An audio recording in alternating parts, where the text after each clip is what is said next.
వీక్షకులకు స్వాగతం. నమస్కారం. నిజం నిప్పు లాంటిది. అబద్ధం తాత్కాలికంగా డ్యాన్స్ చేసినా నిజమైన నిప్పు ఆ అబద్ధాన్ని దహించక మానదు. జగన్మోహన్ రెడ్డి పరిపాలనలో ఎమ్మెల్సీ అనంతబాబు తన డ్రైవర్ని, దళిత బిడ్డని దారుణంగా చంపి డోర్ డెలివరీ ఇచ్చిన సంగతి తెలిసిందే. నాడు జగన్మోహన్ రెడ్డి ప్రభుత్వం ఉంది కాబట్టి ఆ కేసుని తొక్కిపట్టి ఎమ్మెల్సీ అనంతబాబు పోలీసులతో వ్యవస్థలతో ఆడుకున్నాడు. నేడు ప్రభుత్వం మారింది, పోలీసులకి స్వేచ్ఛ లభించింది. ఆ కేసు మళ్ళీ రీఓపెన్ అయింది, ఇన్వెస్టిగేషన్ జరుగుతూ ఉంది. ఆ కేసు మీద సుప్రీంకోర్టు తీవ్ర వ్యాఖ్యలు చేసింది. నిన్న పెళ్ళాం రోజా పారిపోతే నేడు మొగుడు అనంతబాబు జంప్ అయిపోయాడు. సుప్రీంకోర్టు వ్యాఖ్యల మీద, ఆ కేసు పూర్వపరాల మీద విశ్లేషించడానికి మనతో పాటు ఉన్నారు సీనియర్ జర్నలిస్ట్ దుర్గాకుమార్ గారు. వారిని అడిగి మరిన్ని విశేషాలు తెలుసుకుందాం. నమస్తే సార్. నమస్తే బ్రహ్మ గారు, మన వీక్షకులు కూడా. సార్, జగన్మోహన్ రెడ్డి ముఖ్యమంత్రిగా ఉండగా ఎమ్మెల్సీ అనంతబాబు తన డ్రైవర్ దళిత బిడ్డ సుబ్రహ్మణ్యాన్ని హత్య చేసి, భార్యతో కలిసి హత్య చేసి డోర్ డెలివరీ ఇచ్చిన సంగతి తెలిసిందే. భార్య కూడా సహకరించిన సంగతి కొత్తగా ఇన్వెస్టిగేట్ చేస్తే తెలిసింది. అనంతబాబు అరాచకాలని, జగన్మోహన్ రెడ్డి దుర్మార్గాల్ని, సుప్రీంకోర్టు సీరియస్ అయిన విధానాన్ని ఎట్లా విశ్లేషిస్తారు సార్? ఇది మీరు అన్నట్టు జగన్మోహన్ రెడ్డి గారి హయాంలో జరిగిన అనేక ఘోరాలు, నేరాల్లో ఇదొకటండి.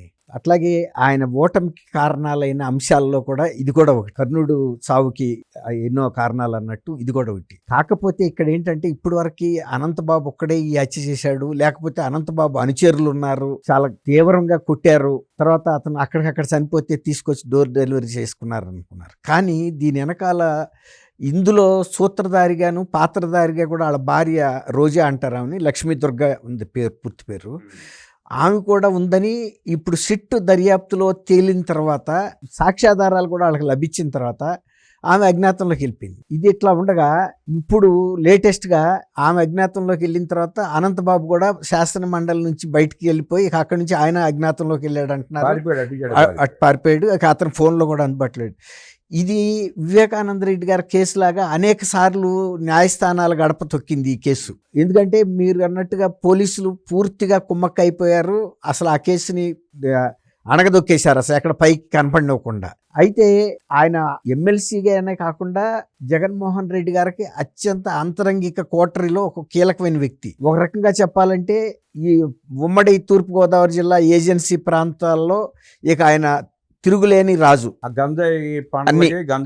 అమ్మకాలు అన్నిటికీ, అదే కాదు అన్నిటికీ, ప్లస్ అక్కడ రాజకీయంగా కూడా ఈయనకు ఒక పెద్ద అండాదండగా ఉన్నాడు. అతను ఏదైనా ఒక సామంత రాజులాగా పరిపాలించుకొని నాకు వచ్చిన నష్టం లేదు, నాకు ఆ ప్రాంతంలో ఎదురు లేకుండా చూస్తున్నాడని ఈయన జగన్మోహన్ రెడ్డి గారు సంతోషపడ్డాడు. ఈయన కడుతున్నాడు కదా, డబ్బులు వస్తున్నాయి, ప్లస్ ఇక అక్కడ ఎదురు అనేది లేదు. అసలు ఏ రాజకీయ పార్టీని కూడా అసలు ఎదురు మాట్లాడినిచ్చే పరిస్థితి లేదు. ఈవెన్ పోలీసులు కూడా ఆయనకి సెల్యూట్లు చేసే పరిస్థితి. జనరల్గా ఎవరన్నా ప్రోటోకాల్ క్యాబినెట్ ర్యాంక్ ఉన్న వాళ్ళకి చేస్తారు, కానీ వాళ్ళు అది కూడా మర్చిపోయి ఆ ప్రాంత సామంతరాజు అనంతబాబే అనుకుని ఇక ఆయనకి సెల్యూట్ చేసే స్థితికి ఆ లోకల్ పోలీస్ స్టేషన్లు కూడా వెళ్ళిపోయినాయి. అంటే ఇక దాన్ని బట్టి మనం అర్థం చేసుకోవాలి. అంటే బ్రోకర్లకు కూడా పోలీసులు ఆ రకంగా సెల్యూట్లు చేస్తుంటే వ్యవస్థలు అలా దిగజారిపోవడానికి ఆ పోలీసులకు కారణం అని కూడా అనలేం. ఇప్పుడు సుప్రీంకోర్టు కూడా అదే చెప్పింది. సుప్రీంకోర్టు కూడా ఈ కేసు విషయంలో పోలీసులు కుమ్మక్కయ్యారు ఆ నిందితుడితో, అందువల్లే అసలు ఈ కేసును ముందుకెళ్లకుండా చేశారు, ఈ కేసు జరగాల్సిన తీరుగా జరగలేదు అని చెప్పింది. రెండోది ఏం చెప్పిందంటే, ఈ కేసుని త్వరితగతిన రోజువారీ విచారణ జరిగే విధంగా మార్చి 15లోగా ప్రత్యేకమైన అధికారిని నియమించమంది, న్యాయాధికారిని, హైకోర్టు నుంచి. రెండోది నవంబర్ 18 లోపల ఈ విచారణ పూర్తి అవ్వాలని కూడా ఒక డెడ్ లైన్ పెట్టేసింది. ఎందుకంటే ఇది అనంతబాబుది అనంతంగా సాగుతూ ఉంది ఈ కేసు, అది ఎప్పటికీ కూడా వచ్చే అవకాశం లేదు. అతని డ్రైవర్ ఒక దళిత బిడ్డ, వీధి సుబ్రహ్మణ్యం, అతని దగ్గరే పనిచేశాడు. వాళ్ళ ఇంటికి వెళ్ళి తీసుకెళ్ళి ఇచ్చేశారు శవాన్ని కూడా. ఇక తల్లిదండ్రులు కూడా ఏం చేయలేకపోయారు. ఇంకా వాళ్ళకి శ్రేయోభిలాషులు, ఆ ప్రాంతంలో ఉండే కొంచెం ప్రజాస్వామ్యవాదులు ఈ కేసుని ఎప్పటికప్పుడు సుప్రీంకోర్టు దృష్టికి తీసుకెళ్ళబట్టి ఇప్పుడు సుప్రీంకోర్టు కూడా చాలా తీవ్రమైన మందలింపించింది. అసలు అప్పుడు పోలీసులు తప్పు చేసిన వాళ్ళ మీద ఇప్పుడు ప్రభుత్వం కూడా ఎందుకు చర్య తీసుకోవట్లేదు, ముఖ్యంగా డీజీపీ అండ్ ఎస్పీ వాళ్ళిద్దరి మీద ఎందుకు చర్య తీసుకోలేదని కూడా ప్రశ్నించింది. చేసింది తప్పు అప్పుడైనా సరే, ఇప్పుడైనా సరే వాళ్ళ మీద చర్యలు తీసుకోవాల్సిన అవసరం ఉందనేది గట్టిగా చెప్పింది.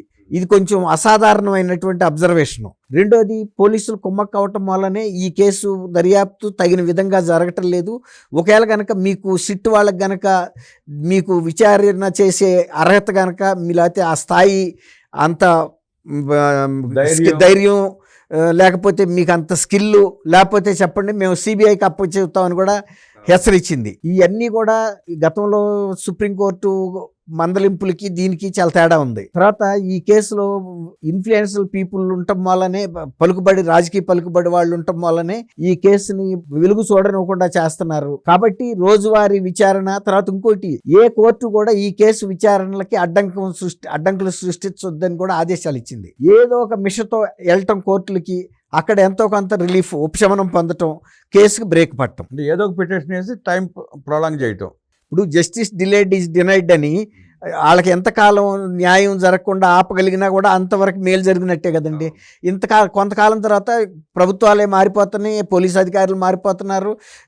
ఒక్కోసారి ఇట్లాంటి కేసులు అడుగున పడిపోయి అసలు 20 ఏళ్ళు 30 ఏళ్ళు కూడా బయటికి రాని సందర్భాలు ఉన్నాయి. ప్రత్యక్ష కేసే 24 సంవత్సరాలు. ఆమె ఎప్పటికప్పుడు తల్లి, చదువుకున్న ఆమె, పోరాట పటిమ కలిగిన ఆమె, కాబట్టి అంత మాత్రం ఆయన వచ్చింది. అక్కడ కూడా ఒక పాక్షిక న్యాయమే జరిగింది, కానీ ఆమె ఉద్దేశంలో పూర్తి న్యాయం జరగలేదని ఆవిడ బాధపడతా ఉంది. ఆయేషా మీరా కేసు కూడా అంతే కదా. ఆయేషా మీరా కేసు అంత మాత్రం కూడా జరగల, ఇప్పటికీ తేలలేదు కదా. ఇప్పటికీ తేల్టలా. అదే అంటున్నా, ఇలా ఇన్ఫ్లుయెన్షియల్ పీపుల్ ఉన్నసాట తేల్టం లేదండి. అందుకనే ఈ ఇతర కోర్టులు కూడా, దిగువ కోర్టులకి సుప్రీంకోర్టు ఒక డైరెక్షన్ ఇచ్చింది. మీరు ఈ కేసు విషయాల్లో ఎట్టి పరిస్థితుల్లోనూ అడ్డంకులు సృష్టించే ఆదేశాలు ఏ విధంగా ఇవ్వకూడదు అంటే అసలు మీరు టేకప్ చేయొద్దు అనేది దాని అర్థం. హైకోర్టు కూడా స్పష్టంగా చెప్పినట్టు. హైకోర్టు కూడా అంతే. ఇప్పుడు పైనుంచి చెప్పిందంటే హైకోర్టుకు కూడా చెప్పినట్టే, అన్ని లోయర్ కోర్టులకి చెప్పినట్టే. వచ్చిన ప్రతిదాన్ని తీసుకోవటం, అక్కడ మ్యాటర్ ఉన్నా లేకపోయినా. ఇప్పుడు ఒక క్లియర్ కట్ కేసు, అది మర్డర్ కేసు, డోర్ డెలివరీ చేసినట్టు తను ఒప్పుకుంటున్నాడు. తర్వాత అతని భార్య కూడా ఉందని ఇప్పుడు సిట్ నివేదికలోనే బయటకు వచ్చినప్పుడు దర్యాప్తులో మరి ఇంకా వాళ్ళు పరారీలో ఉన్నా సరే వీళ్ళని ఇప్పుడు ఎఫెక్టివ్గా చర్యలు తీసుకోమని చెప్పింది కేసు విషయంలో. ఒకవేళ కనుక మీకు ఆ కాంపిటెన్సీ లేదంటే చెప్పండి, మేము సిబిఐకి ఇచ్చేస్తాము, ఇది ఒక స్పెషల్ కోర్టు పెట్టమని చెప్పింది. ఇప్పుడు డైలీ హీరింగ్ ఎవ్రీ డే 30 న్యాయాధికారి నియమించాలి. అక్కడి నుంచి కంటిన్యూస్ గా డే బై డే.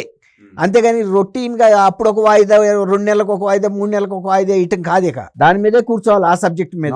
జడ్జిమెంట్ అయిపోవాలి. నవంబర్ 18 లోపల కేసు అటో ఇటో డిసైడ్ అయిపోవాలి. అది చాలా అట్లాంటి రిలీఫ్ వివేకానంద రెడ్డి గారి కేసులో దొరకలేదు, సునీత్ గారు. సరే, ఒక వివేకా గారి కేసే కాదండి, YS Rajasekhara Reddy, YS Jaganmohan Reddy involvement ఉన్న ఏ కేసు కూడా ఇలా సాగదీతగానే ఉంది తప్ప తేలసలే. అవి మీరు అన్నట్టు అది quid pro quo and money laundering కేసులు కూడా అట్టగా వాయిదా పడుతున్నాయి. దాటిపోయింది బెయిల్ మీద వచ్చి. ఇంతవరకు ఏమంటారు దాన్ని, కోర్టులో ట్రయల్ కూడా స్టార్ట్ కాల. ఇంకా ఈ పిటిషన్లో అసలు డిశ్చార్జ్ పిటిషన్స్ కూడా అలౌ చేయొద్దని కూడా చెప్పేసింది కోర్టు కూడా. ఈడీ సిబిఐ కలిపి 27-28 కేసులు అయ్యి. అవును, వివేకానంద రెడ్డి కేసు అలాగే ఉంది. వాళ్ళ ఇన్వాల్వ్మెంట్, వాళ్ళ పేరు ఉన్న ఏ కేసు కూడా ముందుకు పోయే పరిస్థితి కనపట్ల. మరి ఎక్కడ తప్పు జరుగుతా ఉందో, ఎక్కడ అయిపోతానో తెలియని పరిస్థితి. ఇప్పుడు అయ్యే కాదు, ఇప్పుడు మీరు చెప్పిన ఇంకో 2 కేసులు, ప్రత్యూష కేసు లాంటివి కొన్ని ఉన్నాయండి. ఇదేమో ప్రత్యేకంగా రాజకీయంగా పలుకుబడి ఉంటాం, అక్కడేమో నిందితులకి పలుకుబడి ఉండటం వలన వాళ్ళు ఎంత పోరాడినా కూడా బాధితుల తరపున. ఆయేషా కేసు వాళ్ళ మదర్ కూడా, ఆమె కూడా లెక్చరరే ఇన్సిడెంటల్ గా. ఆమె కూడా చదువుకున్నా, ఆమె తండ్రి కూడా లెక్చరర్ అనుకుంటా. అంటే వీళ్ళు కొంచెం ఆర్థికంగా కొంచెం ఉన్నత కుటుంబం అనుకుంటా. ప్రత్యూష వాళ్ళు అంత పెద్ద కుటుంబం కూడా మరీ తక్కువ కుటుంబం. అది లోయర్ మిడిల్ క్లాస్, మిడిల్, ఇది కొద్దిగా అబవ్ మిడిల్ క్లాసు. ఇవి కూడా అంత పెద్ద ఆర్థిక ఇదేం లేదండి.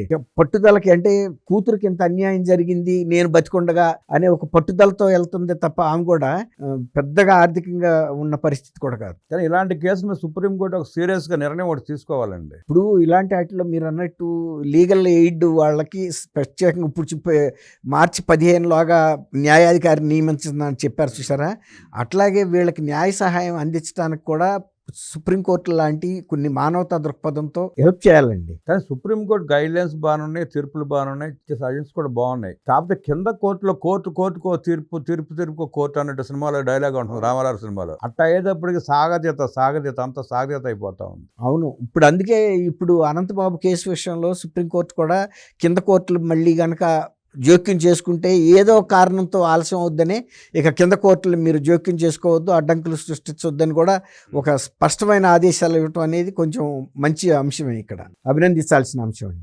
విచారణలో తేలిన అంశాలు సిట్ ఇన్వెస్టిగేషన్లో బయటపడ వాస్తవాలను దృష్టిలో పెట్టుకుని సుప్రీంకోర్టు కూడా సీరియస్గా ఉన్న నేపథ్యంలో కింద కోర్టుని జోక్యం చేసుకోవద్దన్న నేపథ్యంలో ఈ కేసు త్వరితగతిన తేలుతుందని, అనంతబాబు భార్యకి కఠినంగా శిక్షలు పడతాయంటూ విశ్లేషించిన దుర్గా కుమార్ గారికి ధన్యవాదాలు తెలియజేస్తూ నమస్కారం.